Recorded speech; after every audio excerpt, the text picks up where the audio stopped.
my head.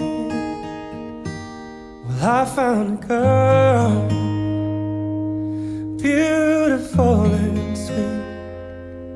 Oh, I never knew you were that someone waiting for me. 'Cause we were just kids when we fell in love.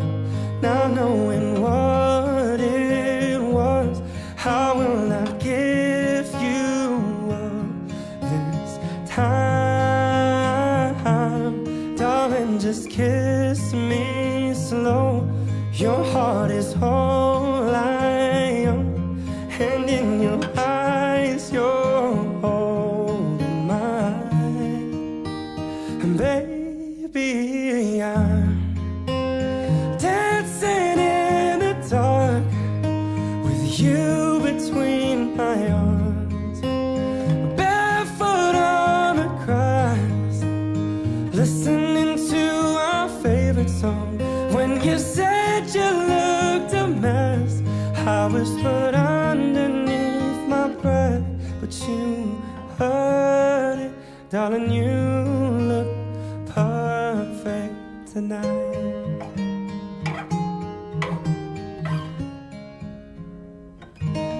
Well, I found a woman stronger than anyone I know.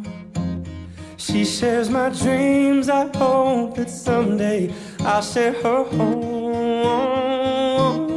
I found a love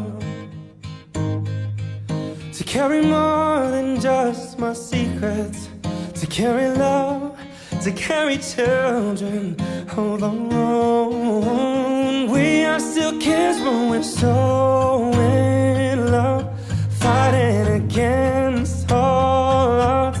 I know we'll be alright this time. Darling, just hold my hand, be my girl, I'll be your man. I see my future in your eyes, baby. I'm dancing in the dark with you between my arms, barefoot on the grass, listening to our favorite song.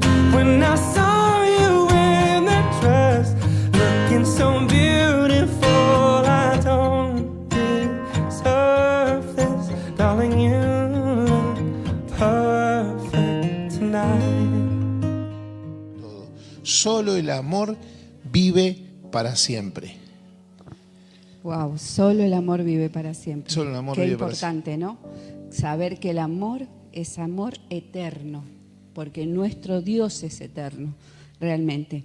Bueno, el día de hoy es el desafío número 36. Dice, el amor es la palabra de Dios. El desafío de hoy, el amor es la palabra de Dios. Y para eso tenemos Salmos 119, 105.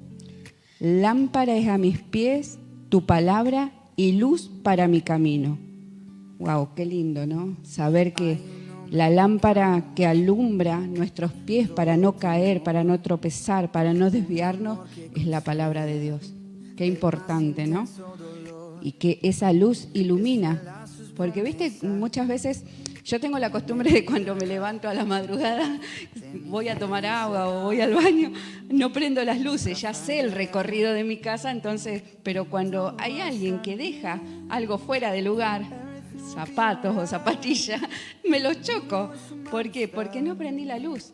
Si yo prendo la luz, puedo ver todas las cosas. Entonces, es importante prender la luz de la palabra de Dios. Acá cuando vos decís que en el Salmo, cuando dice Salmo 119, 105, que la lámpara es a mis pies tu palabra, esto está refiriéndose a la noche. Hoy nosotros tenemos luz eléctrica o tenemos por ahí linternas para alumbrar, pero en la antigüedad las calles eran muy oscuras y ponían unas lámparas con unas velas para poder alumbrar el camino. Y acá la palabra de Dios es símbolo de esa lámpara. Para poder nosotros caminar en el marco matrimonial con tu familia, vos tenés que guiarte con estos principios que te van a dar fuerza y te van a orientar en un mensaje directo para tu familia. Entonces, lámpara es a mis pies tu palabra y lumbrera a mi camino. Dice 1 Corintios 2:10, porque el Espíritu todo lo escudriña, aún las profundidades de Dios. Tremendo, Cari. Dice que el Espíritu todo lo escudriña, aún las profundidades de Dios. Por eso es importante leer, ¿no? No solamente leer la palabra, sino absorberla, hacer parte de tu vida, que sea tu caminar diario, que sea a través de la palabra de Dios. Realmente, entonces, realmente escudriña todo lo que es de Dios. Wow, tremendo. Es necesario tener comunión con Dios y conocer su palabra, ¿no? ¿No es así, Cari? ¿Qué dice con respecto a eso? En Salmo 119, 10 y 11 dice, con todo mi corazón te he buscado, en mi corazón he atesorado tu palabra para no pecar contra ti. Es decir, que si todavía no estás acostumbrado, es hora de comenzar a leer una porción de la Biblia todos los días. Es necesario que hagas un hábito en buscar la palabra de Dios. Es necesario, siempre dicen, ¿no?, que cuando vos repetís 40 días lo mismo, ya se te forma hábito. Porque muchas veces uno no está acostumbrado a leer, más cuando recién empezás en los caminos, no estás acostumbrado a leer o no estás acostumbrado a orar. Entonces es necesario que te tomes ese tiempo todos los días para que realmente sea un hábito en tu vida y no salgas a la calle sin primero leer la palabra de Dios. Eso es la importancia de poder leer la palabra. Esto por ahí tenemos que aplicarlo en la familia, en el marco matrimonial. La esposa y el marido tienen que estar leyendo la palabra, más si están juntos en el ministerio. Si están trabajando, digamos, junto en el ministerio, si están abocados en la iglesia, es importante que tengan su devocional. Que cada uno individualmente y de forma grupal, entre los dos, leer un pasaje de las Escrituras para poder fortalecer su matrimonio. Porque es fundamental que con todo mi corazón te he buscado. Debemos buscarlo de lo profundo de nuestro corazón. Porque cuando nosotros explicamos esto dentro del matrimonio, las cosas comienzan a cambiar y ocupan un lugar dentro del propósito y del plan de Dios que diseñó desde el Génesis, cuando hizo a Adán y a Eva. Los hizo para que espiritualmente estuviesen unidos y inclusive en lo social estuviesen unidos. Hoy vivimos en una sociedad bastante caótica, ¿no?, donde hay muchas distancias en el aspecto laboral, en todo lo que tiene que ver con el aspecto inclusive emocional. Cada uno tiene su trabajo, tienen horarios discontinuos y están mucho tiempo lejos. Y con respecto a eso también tenemos un consejo, porque muchas veces dice, sí, pero yo vengo a la iglesia, soy creyente, mi esposo no. Claro. O mi esposa no viene a la iglesia, pero el hombre viene a la iglesia. Y también la palabra de Dios aconseja con respecto a eso, porque muchas veces dice, sí, pero yo no puedo poner en práctica esto de tomar la palabra y leerla con mi marido porque él no congrega. Claro. ¿Pero qué dice Pablo en la carta a los Corintios, Cari? Acá lo tengo anotado, mira. En 1 Corintios 7:10, vamos a estar leyendo, 1 Corintios 7:10 dice, pero a los que están unidos en matrimonio mando, no yo, sino el Señor, que la mujer no se separe del marido. Y si se separa, quédese sin casar o reconcíliese con su marido, y que el marido no abandone a su mujer. En el 12 dice, y a los demás yo digo, no el Señor, si algún hermano tiene mujer que no sea creyente y ella consiente en vivir con él, no la abandone. En el 13 dice, y si una mujer tiene marido que no sea creyente y él consiente vivir con ella, no lo abandone, porque el marido incrédulo es santificado en la mujer y la mujer incrédula en el marido, pues de otra manera vuestros hijos serían inmundos, mientras que ahora son santos, apartados para Dios. Fíjate algo muy importante, Cari, que este es un principio que dijo Jesús, porque en realidad acá cuando Pablo escribe dice el Señor, no yo. Y no es una recomendación. Acá no está, por eso es importante aplicar bien los términos. No es una recomendación de Pablo, una expresión de él. Un Sino, deseo de él. no es un deseo de él, Claro. sino que dice el Señor. Dice el Señor, no yo, y lo aclara, ¿no? En el 15 dice, pero si el incrédulo se sepárese, pues no está el hermano o la hermana sujeto a servidumbre de semejante caso, sino que a paz nos llamó Dios. Porque ¿qué sabes tú, mujer? O quizás harás salvo a tu marido, o ¿qué sabes tú, oh marido? Si quizás harás salvo a tu mujer. Wow, tremendo. Tremendo la palabra de Jesús en la carta del apóstol Pablo a la iglesia de Corintios. Dice también, con lo que recién hablábamos, ¿no?, que la comunión, la importancia de la comunión, en Salmos 19:10, deseable más que el oro y más que mucho oro fino, más dulces que la miel y que el destilar del panal, ¿no? Deseable más que el oro. ¿Qué cosa? La palabra de Dios. La palabra de Dios. Sí, más que mucho oro fino, la palabra de Dios. Fíjate a qué nivel lo pone, que es dulce más que la miel y es más costoso, más valioso que inclusive los tesoros terrenales. ¿Por qué? Porque la palabra de Dios produce en nosotros un impacto de transformación. Un impacto de transformación y algo que nos hace cambiar a un nuevo nivel, que ya no vivimos en un plano meramente terrenal, sino ya adoptando la ciudadanía del reino, nos transformamos en seguidores de Jesús. Y si lo podemos hacer juntos como matrimonio, mejor. Entonces es importante que la palabra sea la lámpara a nuestros pies y que alumbre nuestro camino. Qué bárbaro, ¿no? Yo quiero comentar algo que habíamos estado hablando el otro día y estábamos hablando y viendo la vida de los apóstoles. Estábamos con el libro de Hechos, repasando ciertas controversias que teníamos entre los dos, teníamos una disputa y bueno, estábamos buscando ahí, estábamos volviendo. ¿Cuál era el ministerio de los apóstoles? ¿Cuál fue su caminar?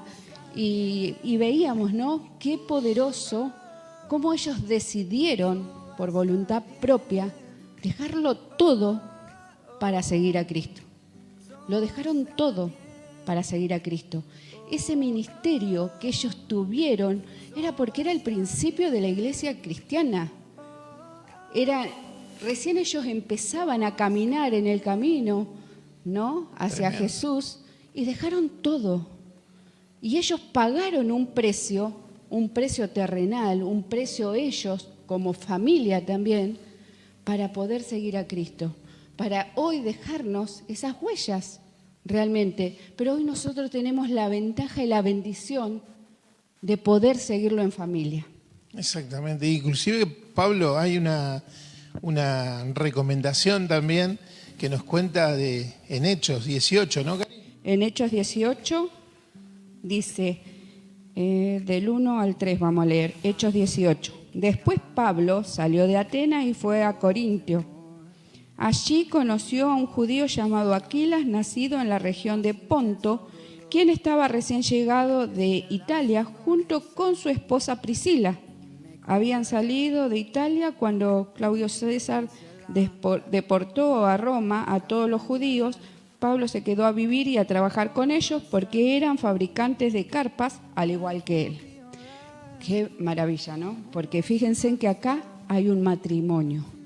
Está Priscila y Aquila, los cuales Pablo se quedó a vivir con ellos y dice que también Pablo reafirmó en ellos el poco conocimiento que ellos tenían de quién era Jesús, y le reafirmó. Y fue eso donde ellos empezaron después a caminar y tuvieron un gran ministerio. Tremendo ministerio. Como matrimonio, y albergaban y cuidaban y protegían a los que eran creyentes en esa época. Realmente es hermoso ver, porque muchas veces uno toma, cuando uno recién llega, ¿no?, y aún sin conocer, uno muchas veces toma caminos equivocados, porque dejas muchas veces a la familia. Porque vos decís, no, yo tengo que seguir a Cristo, no me importa, y te vas, y Dios nos llamó a la unidad de la familia. Por eso debemos someternos unos a otros, por eso debemos nosotras las mujeres estar sujetos a nuestro esposo. y nuestro esposo debe ser nuestro protector. Justamente por eso. Entonces no debemos olvidar que el primer ministerio que Dios nos dio es la familia, porque Dios llama a familias llama. A ser parte de la iglesia. La iglesia se compone de familia y tenemos que vivir a Cristo en nuestras familias, con nuestros hijos, con nuestros nietos, predicar en nuestra casa, convertir a los nuestros, ¿no? Es importante que el Espíritu Santo trabaje sobre nuestra familia. Es fundamental todo esto. Realmente es maravilloso, ¿no? Cuando vos estás en una reunión, poder hablar con el mismo lenguaje. Y poder hablar de algo que todos entienden.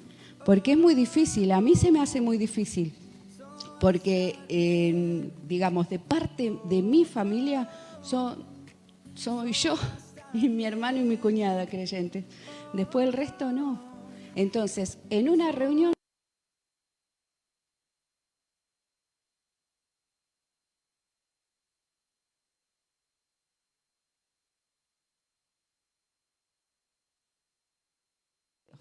entonces es necesario conocer cada una de estas etapas y poder agarrarlo, ¿no? Por ejemplo, el libro de los Proverbios son consejos, principios que nos llevan a una vida, ¿verdad? Y es bueno tomarlo y ir cotejando cada día eso, pero realmente debemos vivir la palabra. Bien. Vívela, como recién decías, vívela. Podrás unirte a otros que están en el mismo recorrido que tú, con el deseo de alimentarse con la verdad de las Escrituras. Porque muchas veces no podés solo, porque muchas veces a uno le da fiaquita o decís, ay, pero no voy a entender lo que voy a leer. Buscá a alguien que realmente esté en el camino y que puedan tener ese momento de buscar la palabra, ¿verdad? Tremendo. Segunda de Timoteo 3:14 dice, persiste en las cosas que has aprendido y de las cuales te convenciste sabiendo de quiénes las has aprendido. Persiste en las cosas que has aprendido y de las cuales te convenciste sabiendo de quiénes las has aprendido. Acá, esto es Timoteo está escribiendo y escribe una frase muy poderosa, muy fuerte. Sí, dice que persista, que siga firme, quiere decir, ¿no? Que siga firme en lo que has aprendido. ¿De quién? Él había aprendido, dice la palabra, lo declara, ¿no? De su abuela y de su madre. Venía de ahí. Y Timoteo era el discípulo de Pablo. Entonces, persistía en ¿qué? En lo que le había enseñado su mamá y su abuela. Y seguía lo que Pablo le iba diciendo. Entonces, qué maravilloso saber, ¿no? Lo que puede impactar, ¿no? Nuestras palabras a nuestros hijos o a nuestros nietos. Se cumple en Timoteo. Asimismo, este es un tiempo, mamá, papá, donde debemos instruir a nuestros niños para que realmente los dardos del enemigo sean